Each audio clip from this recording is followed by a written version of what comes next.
My guest today is Bradley Lum. He is a restaurant consultant, founder of Bradley Lum LLC. He has over 30 years of flipping businesses, turning them from not profitable to profitable. He has currently 8 thriving companies of his own. He is here to share how he helps restaurant owners increase sales, improve their workflow, as well as improving effectiveness in their communication. I find it fascinating the similarities that restaurant owners and their teams have with corporate leaders and their teams. So listen carefully on these similarities. Listen for how communication breakdowns can lead to failing restaurants as well as failing teams. I hope you enjoy this episode. All right. Hello, Bradley. Glad you're here. Thank you. Thank you for having me. Yeah, I'm so glad. It's good to see you again. I'm excited to dive into this topic because I think it's so fascinating. So you are a restaurant consultant right now, and you're helping restaurant owners revamp and become profitable. And so these restaurant owners have teams. So they're working with their teams ranging from 3 to maybe even 100 people. And I find it interesting because in corporate, we have teams as well. And so what do you think are, just really quickly, some similarities that might be of a restaurant team to a corporate team? Some of the similarities would be the kind of the brigade. You always have the owner, and the owner has a vision. The vision needs to be kind of relayed down to upper management all the way down the line. And if everybody has that vision in mind, that goal, it's a lot easier to execute. Yeah. So. And I think the key word is if, right? If everybody has. And you did mention to me, I thought it was fascinating, now that you've consulted these different restaurants, that 80% of restaurants fail due to lack of communication. And so Right. tell me more about that. Yeah. Right. Really, a lot of restaurants, I'm sure you've been to a lot of mom and pop restaurants, just have somebody who opened a restaurant or bought a restaurant, and they really didn't have any restaurant or business experience. And it's kind of, they're just there buying a product, turning it into something, and selling it and taking the money and doing whatever with it. But there's really no structure.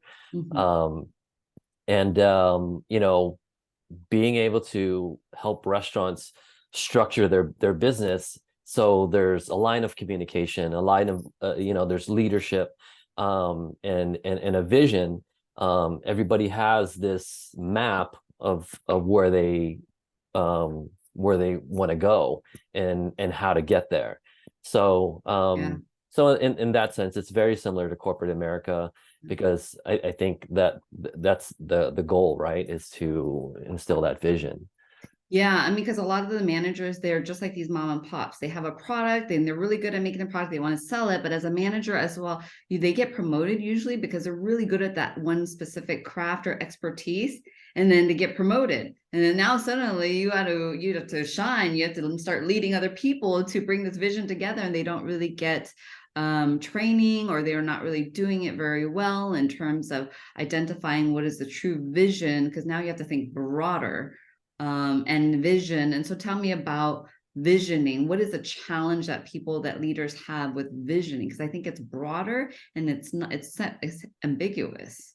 Is that the case you're finding? Yeah. And trying to get the vision out of the owner can be tough sometimes, because bottom line is, we want to make money. Okay. But maybe defining like how much money do you want to make, it would be a good start, right? Some people might want to expand, but it might be too early to even think about that. And also the exit strategy, that's another part of the vision that they need to have, because a lot of restaurant owners just get into the restaurant business, and then 20 years down the line, they're just, what do we do with it? Just try to pass it off to our kids, but our kids are, they grew up in the restaurant, and they don't want to take on this, business that kind of took their relationship with their parents away because they were always there, or whatever the case may be. But most kids don't, unless the business is thriving. Right. I'm sure that the kids of whatever, I don't know, Starbucks, just name any restaurant that's, totally thriving and became something. I'm sure they'd want to take it over. But if it's just a small one restaurant operation, most kids, so that's me. Yeah, no, my oh, father really? was a restaurant. Yeah, I was like, no, I'm not having that. I'm sure you wanted you to, right? Yes. So it's important to have that vision, both like going forward and also exiting. What are some of the questions, or how do you help the restaurant owners to define the vision? Can you share a little bit more? You talked about what is the profit, or how much money do you want to make? Yeah. Can you share? Just really trying to figure, what do they want?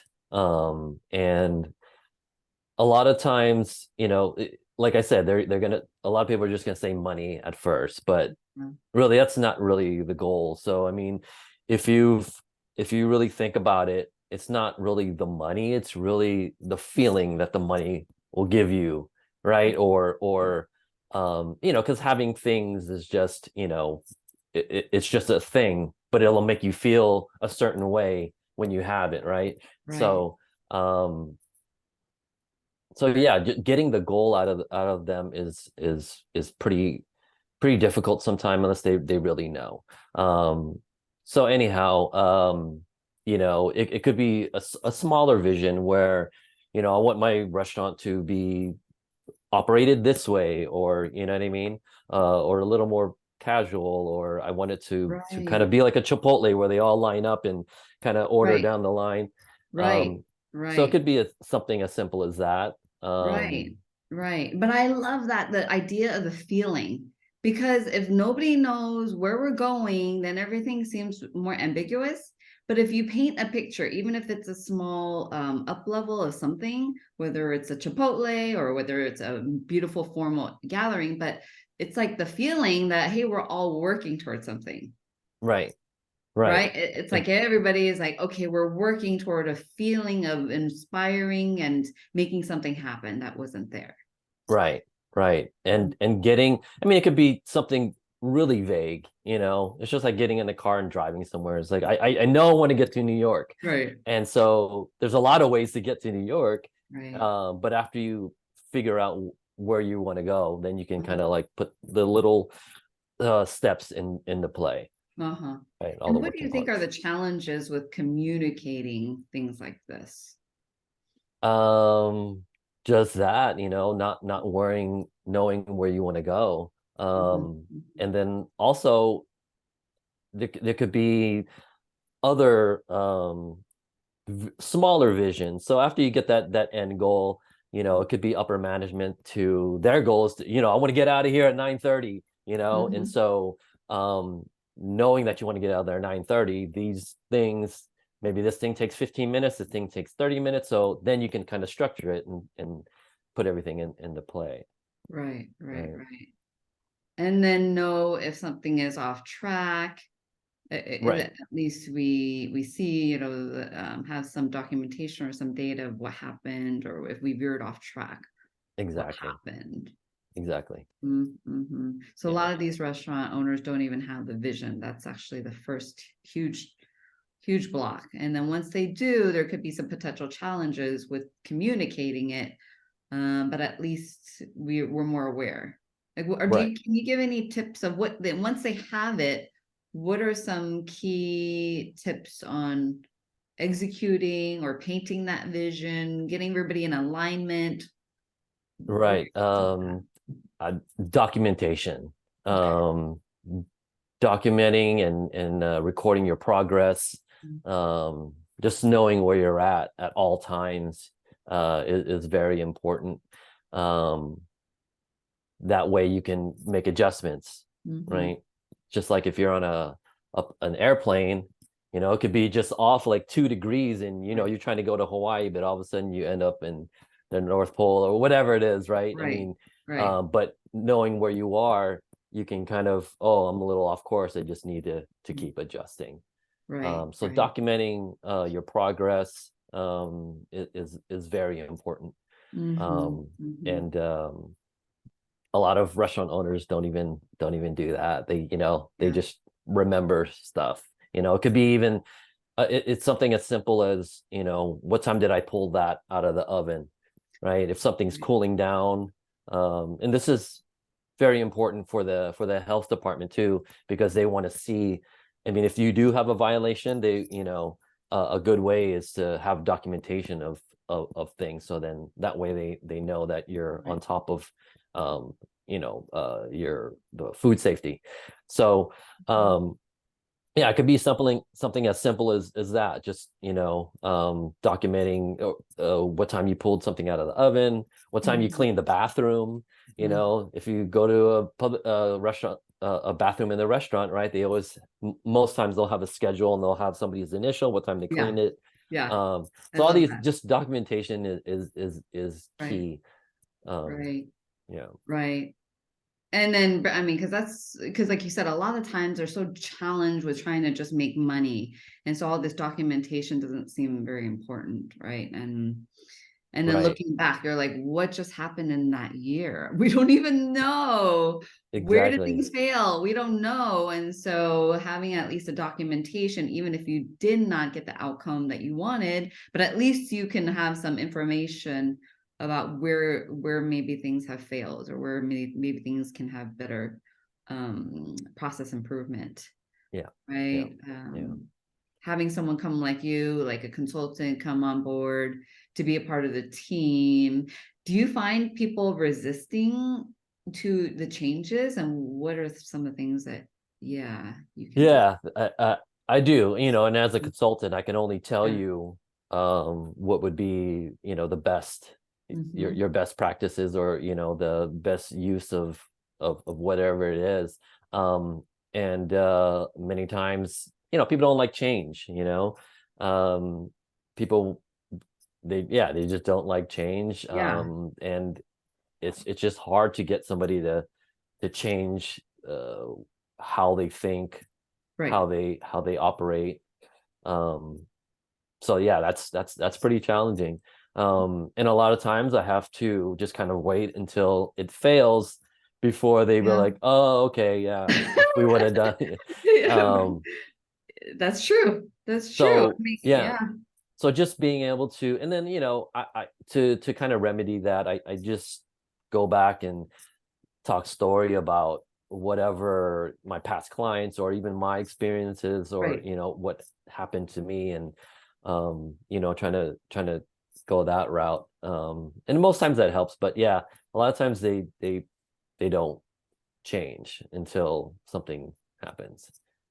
Kind of like it's kind of like people's diet, right? It's like they don't stop eating sugar until they get diabetes, and then they stop. And then, right. Something needs to happen, and then they say, okay, I'm going to try to change something. But you also share some experiences. I mean, it's at least your due diligence as a consultant or as a manager to share your personal experiences and what could happen if things don't change. Right. Like absolutely. here are some personal experiences, and we're just wanting, and just really being authentic and genuine in terms of these experiences. And then at the end of the day, they're going to decide on their own whether they want to change or not. And hopefully they don't hurt themselves too bad, or to cost too much to the business or to the restaurant. Because sometimes, I mean, you don't want to get to the point where your reputation is so bad that you end up having to change your name, or or that's kind of the worst case scenario, right? Well, actually, no, the worst case scenario would kind of getting it taken away from you, if it got to that point. But there's a lot of things that could happen, but yeah, I try to just prevent that, by helping them and giving them advice and doing what they pay me to do. Gosh, I mean, I really admire what you do. Because I think back to the restaurants now, and it's not just a restaurant, it's a community, especially with AI and the pandemic, and a lot of these restaurants have shut down, and it's just so sad. And when I see restaurants that are small mom and pop and they're empty, it just always breaks my heart. I'm just like so glad you're doing this. I mean, what lights you up when you do these things? Like, Really when they succeed, their yeah, success stories, they're just them winning, yeah, it's yeah. it's Can you give it's an example of one of your clients? sure. There's a client in South San Francisco that when I first started with them, they were losing anywhere from $20,000 to $40,000 a month. And today they're on track to probably do a little. I mean, the last I checked was probably about maybe like 4 months ago, but they were on track to do about 1.5 Oh my yeah. So gosh. it's And what and was it's the just what were the things that you did, like some high level things that you did to help them? number one was getting them to communicate better. Mm-hmm. Because of the way that the restaurant was set up, Mm-hmm. um, they'd have to go back and forth a lot. Okay. So, something as simple as just getting headsets, Right. so they can communicate back and forth. Interesting. Um, and then the arrangement of the first thing I did was really to rearrange their kitchen Mm-hmm. because they were doing pizza in there, Mm-hmm. and they have this dough prep machine that kind of presses it and par Mm-hmm. cooks the Mm-hmm. dough, and Mm-hmm. then from there you would take it and then kind of put all your toppings on. It's kind of Uh, how God, what are those, like Blue Line Pizza, yeah. those Yeah. fast quick serve pizza places are. It's that kind of that same machine that they use. Well, anyways, they used it at this place, but the thing is like on one side of the room was that, and on the other side of the room was the oven. Oh, So number one is like, you have to yeah. walk 100 steps over to get the dough to the oven. It just Yeah. didn't make sense. Right. So just rearranging the kitchen so it flowed better. Mm-hmm. um and then getting the kitchen to kind of communicate with each other Mm-hmm. so they all kind of know where they're at. Like it could be just a ticket, there could be like 10 items on the ticket, and you have 4 different stations, Mm-hmm. so you have to communicate to all these stations Exactly. to get the food out at the same time. Nobody Exactly. likes to, if you're party of 6 and you're sitting there and then one guy gets his food and everybody else is sitting there waiting, it's kind of it's not a good thing. Food gets Right. cold, and the last thing you want to do is have the food get sent back. Right. So getting that line of communication going, getting them to talk to each other, um, you know, uh, knowing where each other is at is going to help you execute and get that ticket out on time. Yeah. Um, so, putting printers where they needed to be, putting expediters where they needed to be, having a lead cook to communicate to the expediter, Mhm. things like that. It's all yeah, it's just a lot of the communication just needed to be um done because nobody was talking to each other, and if Yeah. you yeah. So there was that, and then she was this the owner of this restaurant. She was very uh meticulous about her accounting. I mean, she would do everything on Excel, so she knew Oh, exactly wow. all her numbers, right? um so just taking that mentality and applying it to the other parts of the restaurant. Right. um you know uh I just kind of, because that's the way that she communicating was through data and things like that. So just getting data and documentation of other parts of the restaurant. um Right. you know Right. Being but more meticulous about the communication. So she's meticulous about the finances. And I think sometimes when we think about soft skills, we don't measure, we don't track, right? And so being just as you can be just as meticulous with in terms of the process with communication.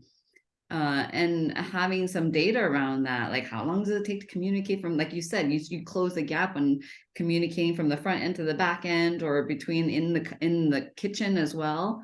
right. That's awesome. Right. And all that Yeah. is all that it's money, right? So if it Right, takes right, you right. 20 minutes to get this food out, If you can get it down to 8, you'll be able to turn tables faster. You'll be able to have more people come in, and your gross sales will just be higher. Yeah.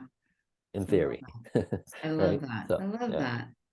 Thank you, Bradley. Well, congratulations on that success and helping these restaurants. And I hope that more people go out to enjoy your local restaurant. And do you have one last tip or key tips for leaders, for restaurant owners when it comes to their businesses? And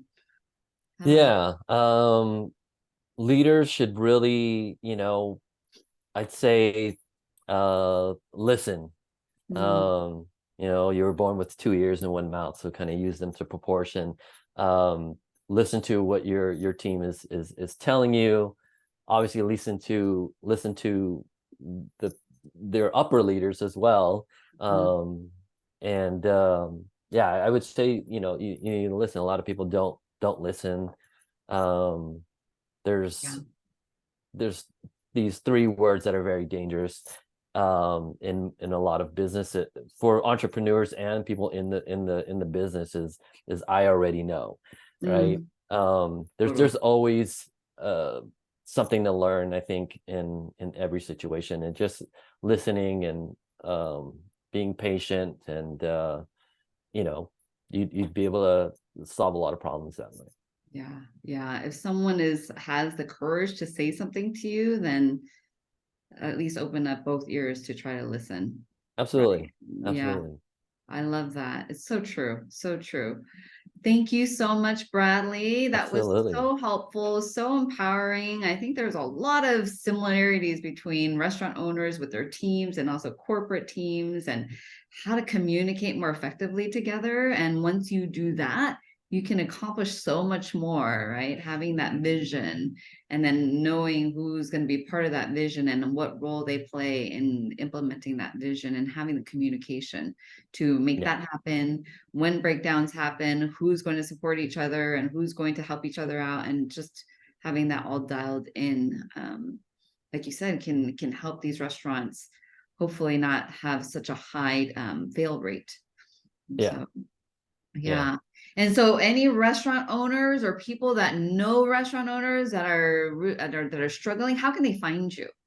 The best way would probably be to email me or just call me. My email is pretty simple. It's just bradleylum@gmail.com. And that's probably the easiest way to get to me. Awesome. Thank you, Bradley. Okay. Yeah. Good. No, I was just gonna say I check my emails at least twice a day. So that's probably the best way. bradleylum@gmail.com. Yeah. Hope you all enjoyed. Thank you, Bradley, and really appreciate your time today.